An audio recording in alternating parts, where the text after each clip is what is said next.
Okay, up to this topic, you already seen the stress. Stress is nothing but the load upon area, in short, or force per unit area.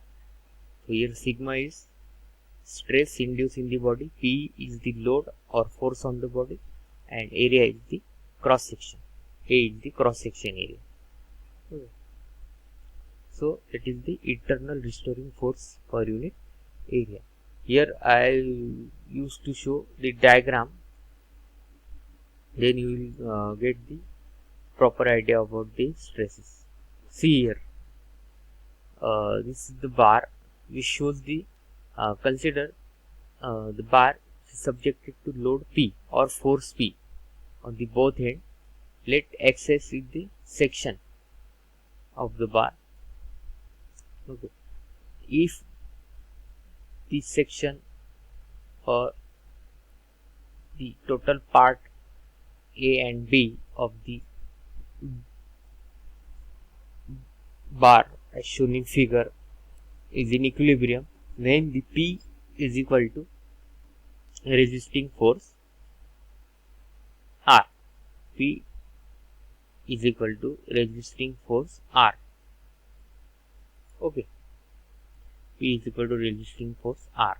So R is nothing but the resisting force. Resisting force means what I told in the previous lecture, tell the internal restoring force. Internal restoring force which opposes the external load acts on the body, or the external load acts on the object. Okay, here object is the bar and bar is acted by the load P. Okay, so this type of R is the resisting force which tries to oppose the P. Okay, see here you can see the P, and in opposite direction you can see the R. R is the resisting force. Okay, and about this section, R is the resisting force and the P is the external force. Okay, see here in the diagram number D, you will get the whole idea about it. See, P is towards the left. Okay, thereafter R which opposes the external load P. Okay, this is about the internal restoring force. This concept shows the in what way the internal restoring force will act on the body, so that the internal restoring force is described here is a resisting force. Okay, now you will get the whole idea about it. Okay, now should we proceed? I think we have to proceed for the next. The next here, the strain. See here, strain. Now strain is in short strain. We already know about this strain. That means in your previous in physics or in the applied physics, you have already learned the elasticity, and the main topic of the elasticity or the main contents of the elasticity is the stress and strain. The strain is nothing but the deformation per unit length. That means the, in short we called it as a change in length upon original length. Okay, and when we have to define the strain, in short we will define that the change in length upon original length. So here nothing but the deformation per unit length. Deformation means change in length. It is shown by the del L. Okay, del L by L. Del L by L means strain, and strain is shown by the small e. Symbol of the strain is the small e.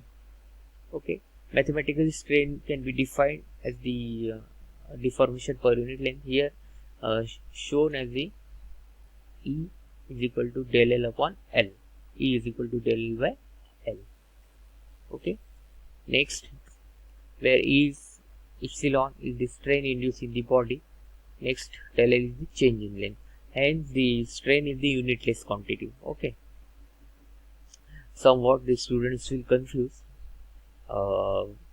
if anybody asks what is the unit of strain, then you will get totally confused. When then students say that the unit of the strain is the Newton per mm square.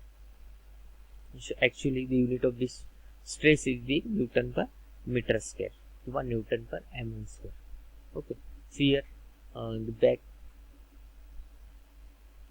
about the stress.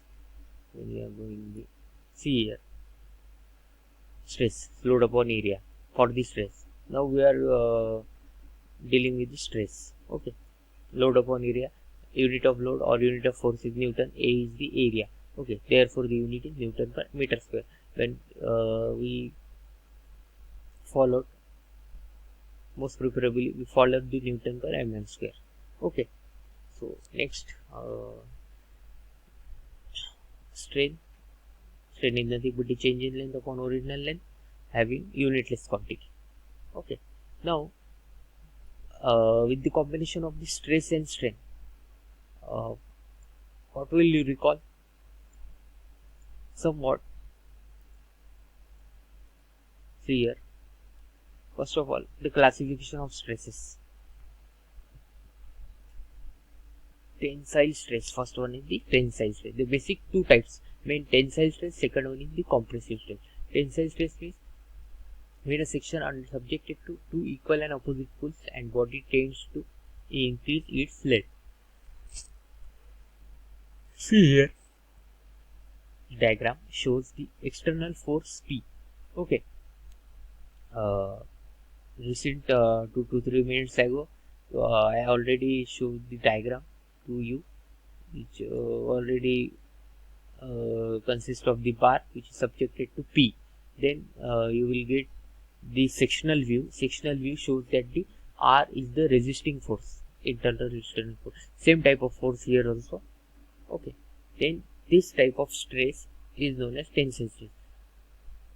In this way, see here, when this type of force P are applied to the bar as shown in figure, then the bar tends to increase its length.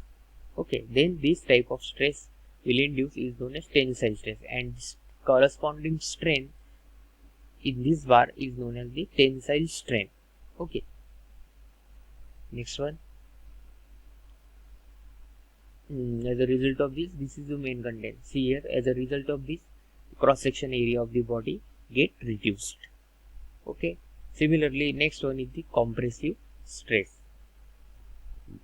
When a section is subjected to two equal and opposite pushes and body tends to shorts its length. Okay, exactly opposite to that of the tensile stress. Okay, here the bar subjected to push type of forces. Okay, which causes the shorten the length. The dotted line shows the length of the bar is gets short. Okay, and cross section area will increase. Definitely cross sectional area will increase. Here you can able to see here the dotted line is much more than this constant line. Okay, so the cross section area of the bar is increases. Okay. The stress is induced is known as compressive stress.